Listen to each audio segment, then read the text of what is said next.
우리는 왜 혼자일 때 더 편안함을 느낄까? 혹시 이런 질문을 스스로에게 던져본 적 있나요? 최근에 읽은 책 나는 왜 혼자가 편할까? 는 바로 이런 고민을 깊이 있게 다룬 책이에요. 책의 첫 부분에 이런 문장이 나오는데요. 혼자인 것은 외로운 것이 아니다. 혼자인 것은 자신을 이해하는 시간이다. 이 한 문장이 책의 내용을 아주 잘 요약해주는 것 같아요. 여러분은 혼자 있는 시간을 어떻게 생각하시나요? 무언가를 잘못하고 있는 느낌이 드나요? 아니면 그 시간이 너무나 소중하게 느껴지시나요?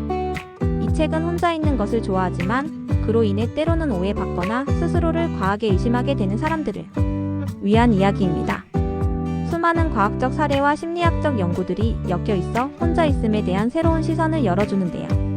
예를 들어 사회화와 개인성의 균형에 대해 설명하면서 왜 어떤 사람들은 혼자 있는 걸 더 선호하며 그것이 전혀 잘못된 것이 아님을 차근차근 풀어줘요. 또한 사회적 규범 때문에 혼자 있는 자신을 부정적으로 바라보는 경우가 얼마나 많은지를 이야기하며 우리가 어떻게 그런 불필요한 압박감을 내려놓을 수 있는지도 다룹니다. 책에서 가장 큰 메시지 중 하나는 혼자 있는 시간이야말로 진정으로 자기 자신을 이해하고 내가 무엇을 좋아하며 무엇이 나를 기쁘게 하는지 깨달을 수 있는 소중한 시간이란 거예요. 우리는 자꾸 바깥을 향해 행복을 찾으려고 하지만 정작 내면에 집중하지 못한 채로 그 답을 찾고 있는 건 아닌지 생각해보게 됩니다. 또 다른 중요한 메시지는 혼자만의 시간을 즐기고 스스로를 돌볼 줄 아는 사람만이 진정으로 건강한 인간관계를 형성할 수 있다는 거예요.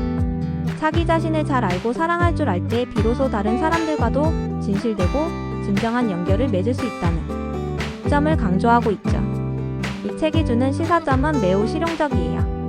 혼자 있는 것이 이상하거나 외로운 사람이란 편견을 깨고 독립성과 내면의 평화에 대해 긍정적인 시각을 갖게 합니다. 특히 현대사회에서는 끊임없는 연결과 소통이 강조되지만 그 속에서 스스로를 잃어버리기 쉽잖아요. 이 책은 그런 우리에게 잠시 멈추고 자신을 돌아볼 기회를 줍니다. 혼자가 편한 자신을 인정하고 괜찮다고 말해주는 이 책의 메시지는 많은 사람들에게 큰 위로가 될 거예요. 책을 읽은 다른 사람들은 대부분 마치 자신이 그동안 입 밖에 내지 못한 이야기를 대신 해준 것 같다고 말합니다. 누구에게도 설명하기 어려웠던 혼자 있길 좋아하는 성향, 그것을 자연스럽게 이해받은 느낌을 받았다는 리뷰가 많았어요. 또 혼자 있는 시간을 즐기는 법에 대한 구체적인 팁들 덕분에 실질적으로 삶의 질이 높아졌다는 이야기도 있더라고요. 여러분은 혼자 있는 것에 대해 어떻게 생각하시나요? 혼자가 되면 외로운 느낌이 드는지 아니면 자유로움을 느끼는지 궁금합니다. 이 책이 여러분에게도 좋은 힌트와 위로를 줄 수 있을지 궁금해지지 않으신가요? 여러분 마음속 깊은 곳에서는 이미 혼자인 시간이 어떤 의미를 지니는지 알고 있을지도 몰라요. 이 책을 통해 혼자 있는 시간에 대한 부정적인 인식에서 벗어나 자기 자신과 더욱 가까워질 수 있는 기회를 만들어 보세요. 사실 혼자 있는 시간은 우리가 바쁜 일상 속에서 놓치고 있던 소중한 순간일지도 모르거든요. 혹시라도 혼자 있는 자신을 괴롭히거나 불안해한 적이 있다면 이 책은 마치 따뜻하게 손을 잡아주는 친구처럼 다독여줄 것입니다.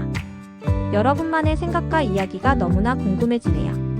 혼자 있는 시간에 대해 어떻게 느끼고 계신지 꼭 들려주세요. 혼자 있는 시간을 긍정적으로 받아들이는 것이란 어쩌면 우리가 오랜 시간 간과해왔던 삶의 중요한 측면일지도 모릅니다. 이 책을 읽으며 깨달은 건 혼자가 편하다는 것이 단순히 사회적 관계를 피한다는 의미가 아니라 오히려 삶의 균형과 자기 자신에 대한 이해를 찾으려는 과정이라는 겁니다.